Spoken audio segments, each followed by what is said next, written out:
In this simulation, we'll be studying the effect of the initial horizontal launch velocity upon the time for a projectile to fall vertically from the top of a 78-meter high cliff. We will be changing the horizontal speed from trial to trial, beginning in this first trial with a speed of 10 meters per second.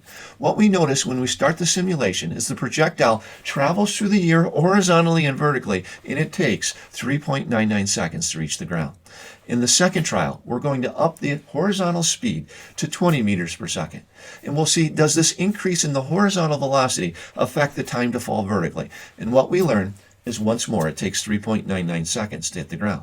Let's try it again. 30 meters per second as the initial horizontal velocity. When we start and run the simulation, we measure the time to fall vertically to the ground to be the same, 3.99 seconds. There's a pattern here. Increasing the horizontal velocity to 40 isn't going to change the time to fall vertically from the top of the 78-meter high cliff. It takes, once more, 3.99 seconds to hit the ground.